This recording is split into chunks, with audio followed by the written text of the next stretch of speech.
Hello viewers, welcome to Telugu Stars.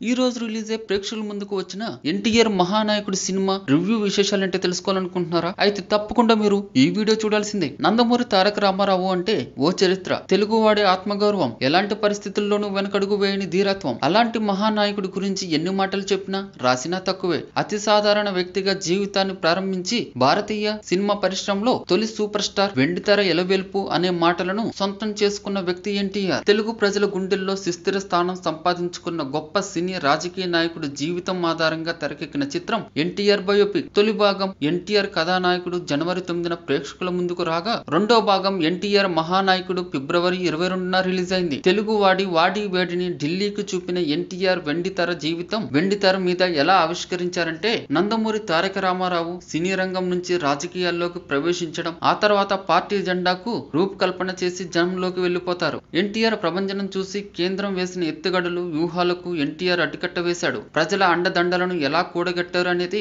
సినిమాలో ప్రధాన అంశాలు. ఎన్టీఆర్ మహానాయకుడిలో మలుపులు. రాజకీయ రంగంలో ఎన్టీఆర్ దూకుడును ప్రదర్శించే సమయంలో క్యాన్సర్ వ్యాధి సోకడంతో భార్య బసవతారకంకు అమెరికాలో చికిత్స, తనకు హార్ట్ సర్జరీ చేయించుకున్న సమయంలో నాదెండ్ల భాస్కర్ రావు అధికారాన్ని లాక్కోవడం సినిమాలో ప్రధానమైన ట్విస్ట్. నాదెండ్ల కేంద్రం చేసిన నమ్మక ద్రోహానికి ఎన్టీఆర్ ఎలా బుద్ధి చెప్పారనేది ఓ అంశంగా కనిపిస్తుంది. ఇక క్యాన్సర్ తో బాధపడుతున్న బసవతారకం ఎలాంటి ఉద్వేగానికి గురయ్యారని రెండో ప్రధానమైన ఘట్టంగా కనిపిస్తుంది. తొలి భాగం ఎన్టీఆర్ పుట్టుక, బాల్యం, పెళ్లి లాంటి అంశాలతో సినిమా చకచకా కథలోకి వెళ్ళిపోతుంది. రాజకీయ పార్టీ పెట్టిన క్రమంలో ఎన్టీఆర్ చేసే ప్రసంగాలు చాలా ఉద్వేగంగా తెరపైన కనిపించేలా ఉంటాయి. బసవతారకంకు క్యాన్సర్ వ్యాధి సోకిన సమయంలో ఎన్టీఆర్ ఎమోషనల్ కు గురి కావడం తొలి భాగానికి హైలైట్ అని చెప్పవచ్చు. తొలి భాగం చాలా ఎమోషనల్ గా సాగుతుంది. నాదెండ్ల ఎన్టీఆర్ కి మధ్య చోటు చేసుకున్న వైరుధ్యం, విభేదాలు ప్రభావవంతంగా చెప్పలేకపోయారనే ఫీలింగ్ కలుగుతుంది. Second half analysis. ఇక సెకండ్ హాఫ్ లో అమెరికాలో చికిత్స ఎపిసోడ్ చాలా భావోద్వేగానికి గురి చేస్తుంది. ఇక నాదెండ్ల ఎపిసోడ్ ప్రారంభమైన తర్వాత చాలా సాగదీసినట్టు అనిపిస్తుంది. అంతేకాకుండా ఎన్టీఆర్ ట్రాక్ పక్కన పెట్టి చంద్రబాబు పాత్రను ఎలివేట్ చేశారనేది స్పష్టంగా కనిపిస్తుంది. ఎన్టీఆర్ ను అమితంగా అభిమానించే కొన్ని వర్గాలకు ఇది రుచించకపోవచ్చు. ఎందుకంటే చంద్రబాబు లేకపోతే ఎన్టీఆర్ రాజకీయ జీవితం లేదనే విధంగా ప్రొజెక్ట్ చేయడం కథను తప్పుదారి పట్టించేలా కనిపిస్తుంది. పార్టీ కోసం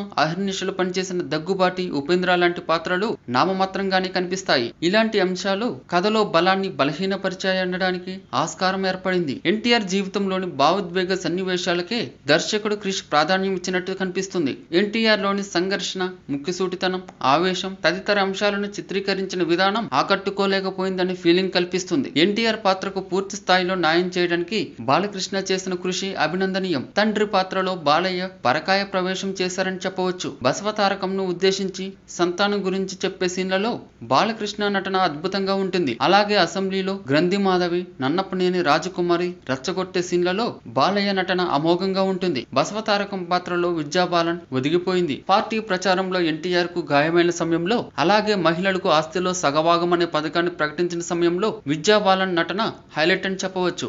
ఇక ఎన్టీఆర్ స్వామిగా మారిన సమయంలో విద్యాబాలన్ పలికించిన హావభావాలు సూపర్. అమెరికాలో చికిత్స సమయంలో హార్మోనియంతో పాట పాడడం మరింత ఆకట్టుకున్నది. క్యాన్సర్ కారణంగా ఆమె జీవితపు చివరి క్షణాలలో విద్యాబాలన్ నటన సినిమాను మరో స్థాయికి చేర్చింది. చంద్రబాబు పాత్రలో రానా సినిమాకు అదనపు ఆకర్షణ. ఆ పాత్రను మొత్తంగా పాజిటివ్ గా చూపించడంతో చరిత్ర తెలిసిన వారికి కొంత ఇబ్బందిగా ఉంటుంది. కొన్ని సన్నివేశాలు వాస్తవాలకు అతీతంగా జీర్ణించుకోలేని విధంగా ఉంటాయి. వాస్తవాలు అవాస్తవాలను పక్కన పెడితే తనకు లభించిన పాత్రను రానా మరో స్థాయికి తీసుకెళ్లగలిగాడు. హరికృష్ణ పాత్రలో కళ్యాణ్ రామ్ జీవించాడా అనే ఫీలింగ్ కలుగుతుంది. కాకపోతే ఎన్టీఆర్ జీవితంలో హరికృష్ణ పాత్ర చాలా గొప్పది, పెద్దది. అయితే ఆ పాత్ర నిడివి పెద్దగా కనిపించకపోవడంతో కళ్యాణ్ రామ్ నటనను ప్రదర్శించడానికి అవకాశం దక్కలేదనిపిస్తుంది. వెండితెర దైవంగా భావించే ఎన్టీఆర్ ప్రతి పేదవాడి ఇంటిలో ఓ కుటుంబ సభ్యుడయ్యాడనేది సత్యం. ఆ విషయాన్ని బలంగా చెప్పడానికి ప్రయత్నించినా ప్రభావవంతంగా చెప్పలేకపోవడం సినిమాకు మైనస్. ఎన్టీఆర్ బయోపిక్ అంటే చంద్రబాబు జీవిత చరిత్రన అనే అనుమానం కూడా కలుగుతుంది.